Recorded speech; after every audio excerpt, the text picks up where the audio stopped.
Welcome to Sustainability Soundbites, presented by E and E Leader. Who owns the risk?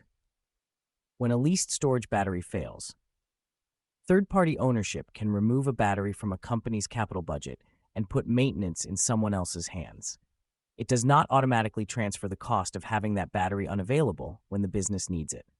The appeal of leasing battery storage or buying resilience through an energy-as-a-service agreement is straightforward. Instead of funding the equipment up front, a company signs a long-term agreement with a provider that owns, operates, and maintains the system. The U.S. Department of Energy describes this kind of arrangement as a pay-for-performance structure in which a third party assumes performance risk and typically manages the project and maintenance. And the EPA similarly identifies leases and power purchase agreements among the structures that let a third party construct, own, operate, and maintain an energy system. For finance, that can change how a project competes for capital. For procurement, it can replace equipment purchases, maintenance agreements, and portions of operational responsibility with a contracted service. But batteries purchased specifically for resilience create a harder question. What happens when the company does not own the battery, but still depends on it? Ownership risk and performance risk are not the same thing. A third-party owner may carry the cost of replacing defective equipment, but the customer's business can still carry the consequences if the system is unavailable during an outage. That difference is increasingly important as batteries move beyond demand management and renewable energy integration into resilience applications. A system installed to reduce peak charges can underperform and create a financial shortfall. A system built into a facility's backup power strategy can underperform at precisely the moment the facility expected another source of electricity. The contract therefore has to answer more than who repairs the equipment. It has to establish what level of service the provider actually owes. Current storage contracts increasingly address this through measurable requirements for capacity, availability, and round-trip efficiency.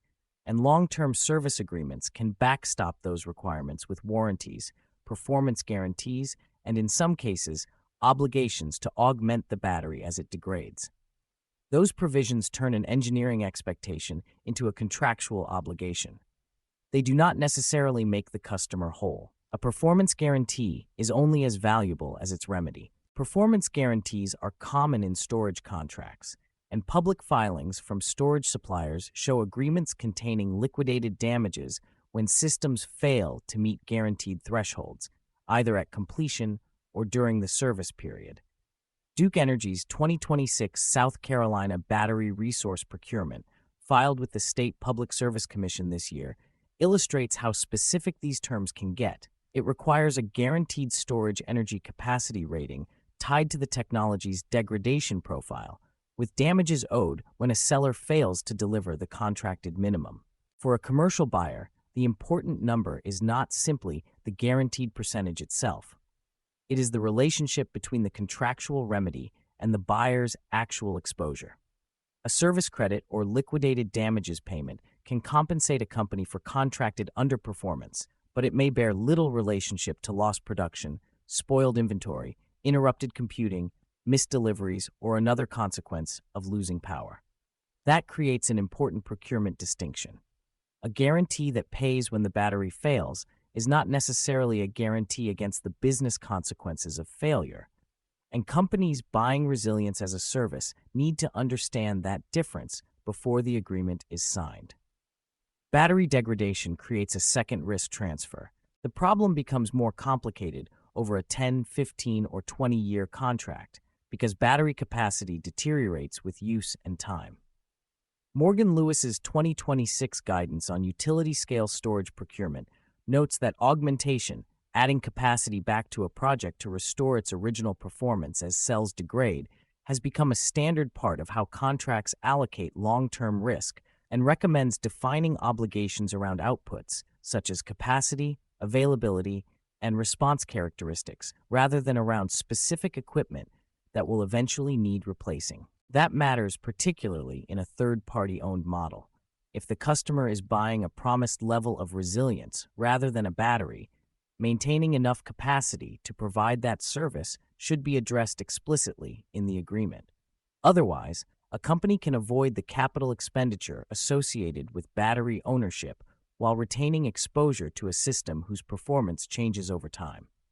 The question for procurement becomes less about who owns the cells and more about who pays to maintain the contracted capability, which can mean specifying capacity thresholds, testing protocols, augmentation requirements, and the party responsible for replacement costs years before those costs arise.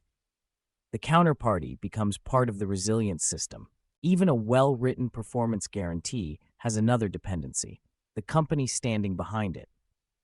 Morgan Lewis has identified counterparty creditworthiness as a key consideration for lenders financing storage projects, noting that guarantees from equipment and service providers with weak financial positions may provide limited real protection, which is why lenders often seek letters of credit or guarantees from stronger parent companies before relying on a warranty at face value. The same principle applies to companies outsourcing battery ownership.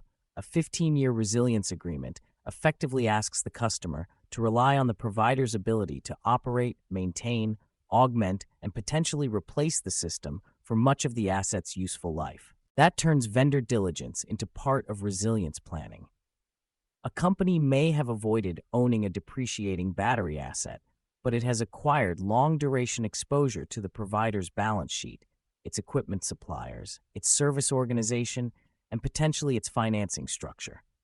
The stronger the operational dependence on the battery, the more consequential that exposure becomes, particularly for organizations already weighing how much of their broader backup power strategy should sit on someone else's balance sheet in the first place. Finance and procurement need to underwrite the same promise. The attraction of third-party ownership is that it moves several burdens away from the customer. The provider can finance the equipment, manage maintenance, and assume portions of technology and performance risk. But the transaction should not be evaluated solely by comparing a service payment against the cost of purchasing a battery outright. Procurement needs to know what performance has actually been purchased. Finance needs to know what happens financially when that performance is not delivered, a version of the same due diligence gap already showing up in how companies underwrite contracted versus reliable supply in other resource-dependent contracts. That means examining availability thresholds, degradation assumptions, augmentation responsibilities, testing methods, cure periods, damages, liability caps, insurance requirements, termination rights, and the financial strength of the entities backing those commitments. The fundamental question is simple. If the battery is unavailable during the event it was purchased to protect against, who absorbs the loss? If the answer is still the customer, the company may have transferred ownership of the battery without transferring the risk it was paying the battery to solve.